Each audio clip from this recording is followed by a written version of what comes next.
So yeah, I went to the Lešany Tank Museum. This is probably my 8th or 10th time I've been there, but it's an annual tradition. This is also my first time ever recording such a walkthrough, so I'll be fumbling with the camera a lot. Not to mention the numerous cuts this walkthrough is going to have, as my social anxiety prevents me from filming the entire museum like a complete fucking dumbass. And yes, I will primarily only be filming tanks, because it's my walkthrough. Shut.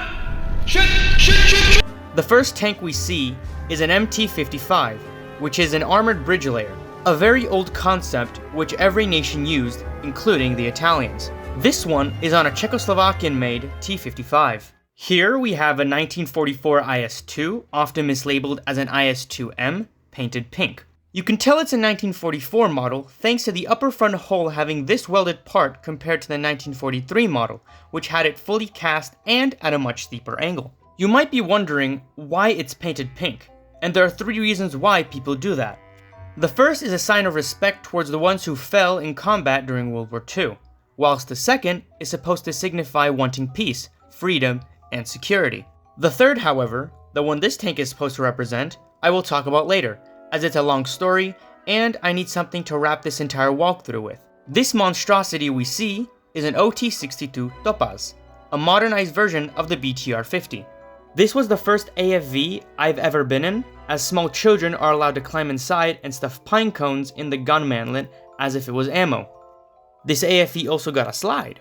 We then see these huge guns which I've completely forgot the names of, except for you, Bofors. Here we see an M36 Jackson, or so the museum claims. You see, the plaque that gives the general overview of the tank calls it an M36B2. Me, being the autistic cuckhead I am, wanted to see if Lešany was right, for even the gods are bound to slip. However, I ran into a wall. Not an actual wall, but a mental one. There was a sign that said, "I can't go beyond that point." Pfft, don't they know who I am? I'm the person who has a rapidly declining subscriber count, as most of them came from that one Roy Casagrande short. Don't they know who I am? This is why I created a cult of personality in Alaska. I'm one of the goddamn founding fathers of America, goddammit! Anyway, I had to resort to something unspeakable. Something so vile that no tank nerd has ever dreamed of doing. I asked. Yeah, I just asked an old lady that worked there and she let me get closer to the tank. Shout out to her, by the way. So after that emotionally traumatic engagement, I finally found my answer. Aha! This isn't an M36B2. It's just the standard M36.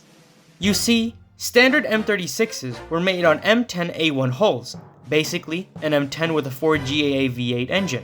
M36B2s, on the other hand, were made using standard M10 hulls which use the GM6046 twin diesel engine. So yeah, kind of a little oopsie by the museum.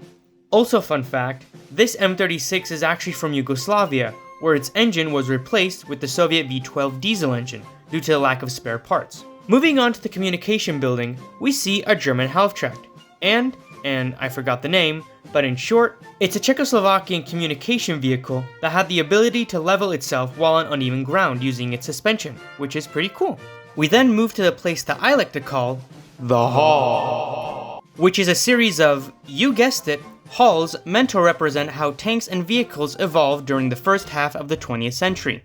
In the first hall, in terms of tanks, we see an STRV M37 tankette, which was a Czechoslovakian tankette used by the Swedish. In the second hall, we see an LTVZ-35, Czechoslovakia's primary tank during the First Czechoslovak Republic, an LTP-38, a Czechoslovak export model for Peru, an LTVZ-38, or, if you're German, ein Panzerkampfwagen 38 Ausführung A. You can tell it's an Aus A based on the bar on the side which the later Aus B got rid of. By the way, I'm making an unofficial guide to 38T variants, so subscribe in order to not miss it. And finally, a Jagdpanzer 38, the sexiest tank destroyer Germany/Czechoslovakia ever built. You don't count. In the third hall, we're greeted by a T-34-76 named Lidice, the name stemming from a town that got burned down as a consequence of Operation Anthropoid. This is the second tank to be named Lidice, the first having the name lower on the turret, whilst this one has it higher. A funny story is that during the Battle of Dukla Pass, Both these tanks were assigned to the same unit. However, what's not funny is that this T-34 being knocked out during the battle, with the first one getting knocked out 2 weeks later. Here we have an ISU-152,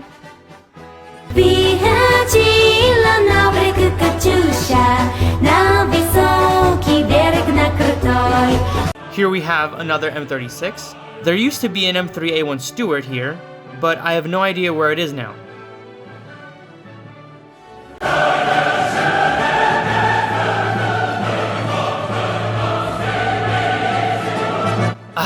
The M4A176W, my favorite tank in the museum.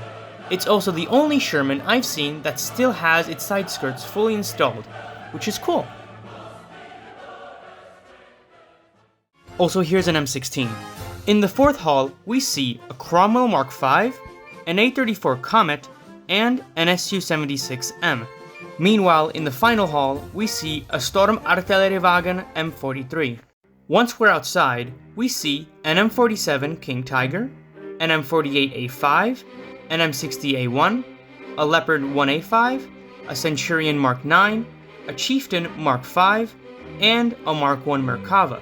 Going over to the other side, we see 3 T-72s, with the last one being a Czech T-72 M4CZ, a T-55, a command variant of the BVP with a BVP-1 right behind it, a PT-76, a T-54, another BVP-1, a ZSU-57-2, a BVP-2, that one Jagdpanzer 38 that was used during the Prague Uprising, a T-34-85, an IS-3, an Su-100, a T-34-76, this one having a fully cast turret, another T-34-85, a Water Buffalo, an LT-L-39, another Czechoslovak export model, this one being for Switzerland, and an AMX-13.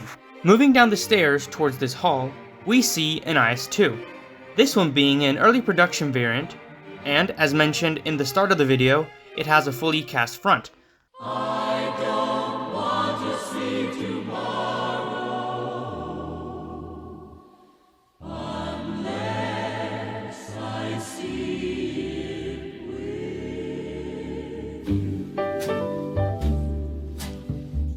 The War Hall is a small section of the museum where everything is meant to look like a battle. Most of the tanks here we've already seen, except for one, that being the Panzer IV Ausf J. And yes, it is a J, not an H.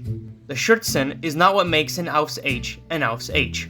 You can tell it's an Ausf J because this Panzer IV has only 3 return rollers, unlike the Ausf H, which has 4.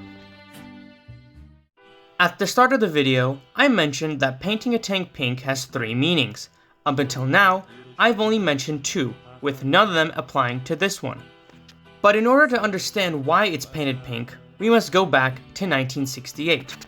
From January 5th to the 20th of August, Czechoslovakia was undergoing something called the Prague Spring, which was a bunch of reforms made by President Alexander Dubček in order to give its citizens more rights, like lifting restrictions on speech, travel, and media. What's also notable is that he also wanted free and fair elections. And I don't mean the Russian version of free elections, where if you don't agree with something the government says, you'll die of natural causes by being in close proximity to a window. However, the people in the High Castle, that being Moscow, didn't like the fact that the people in Czechoslovakia were happy. And what does Moscow do when people are happy? They invade. On August 20th, 1968, the Czechoslovakian Socialist Republic was suddenly and deliberately attacked by mechanized and air forces of the Warsaw Pact. During the invasion, 137 civilians were killed with 500 seriously injured. And it's because of this that the World War II memorial with the IS-2 number 23, symbolizing the first Soviet tank to enter Prague, became a symbol of Soviet aggression and oppression. In 1991, 2 years after the Velvet Revolution, a Czech sculptor, David Černý, took the tank and painted it pink as a final fuck you to the Soviet Union. Anyway, that was my trip to the Lešany Tank Museum. I bought a shovel.